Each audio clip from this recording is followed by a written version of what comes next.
When you think of Japan, you probably think of a stable, orderly, and, well, a model democracy, right? But what if the data tells a completely different and way more complicated story? So today, we're going to unpack this fascinating paradox of Japan's quiet democracy. And we're not just going on feelings here. We're using hard data from an amazing source called the Varieties of Democracy Project, or VDEM for short. Here's the roadmap for our journey. First, we'll look at Japan's rock-solid reputation for stability.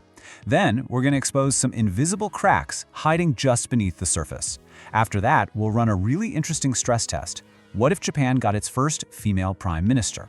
And finally, we'll zoom out and ask, why does any of this even matter?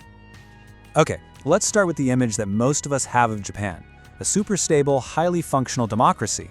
But where does that idea even come from? What's the evidence? Well, check out this number, 0.934. Now that might not look like much, but it tells a huge story. It's Japan's score for electoral fairness from VDEM, on a scale that goes up to 1.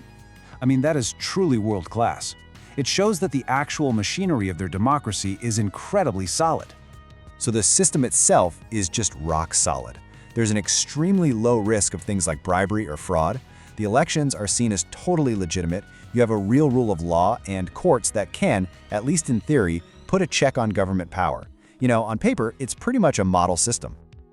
But, and this is a big but, this is where the story takes a really sharp turn.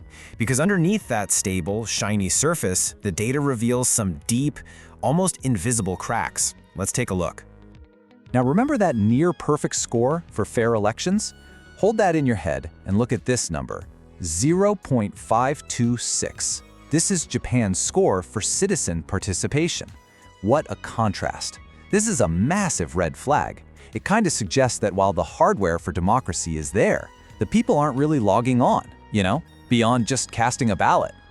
So what is going on here? What's driving this low participation? Well, the VDEM data points to a few key problems. There's this cultural thing called santaku, which basically means the media often censors itself to avoid rocking the boat or upsetting powerful people. Then you have a civil society that's kind of hesitant to get involved in politics, and courts that don't really like to rule on big political issues. All of that together means the public conversation just lacks that diversity and critical edge.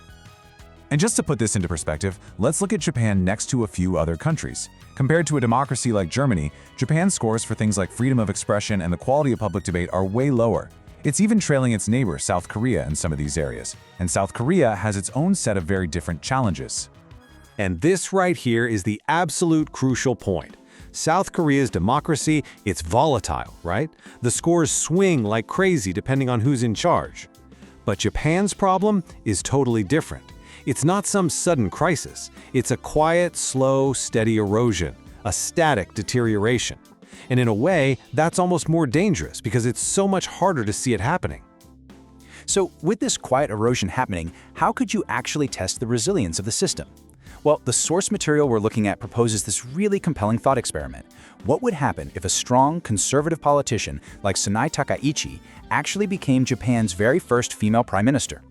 Now, to really get this thought experiment, we have to understand a key concept called descriptive representation. All this really means is the idea that a government should look like the people it serves, not just in their opinions, but in their basic demographics, like gender. And honestly, the lack of this is one of Japan's biggest democratic weaknesses. And here's where the paradox comes in. On the one hand, a Takaichi premiership would be this incredible historic moment. It would instantly boost Japan's score on descriptive representation. But, and it's a big but, her past comments about using broadcasting laws to shut down critical media, plus her very strong conservative views, could actually make media freedom worse and split society even further apart. And the contradictions here just keep going. Takaichi herself is against things like gender quotas for politicians. Her path to power was paved by the old guard traditional factions in her party. So you have to ask, would her leadership really be a game changer for women in politics? Or would it just be a symbolic change at the top, propped up by the exact same system that's held women back for so long? When you see all these deep, complicated issues in a country as advanced as Japan, it kind of forces you to ask a bigger, more fundamental question.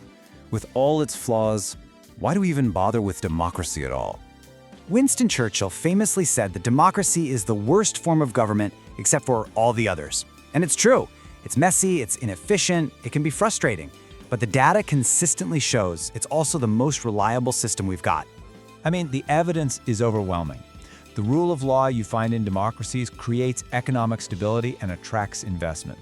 A free press acts like a fire alarm, preventing massive disasters by holding leaders' feet to the fire. And maybe the most powerful argument of all is the democratic peace theory, which shows that, statistically, democracies just don't go to war with each other. So here's the bottom line. Democracy's real power isn't about getting everything right the first time. It's about having the tools built right in: elections, a free press, the right to protest, to admit when you've messed up and to change course.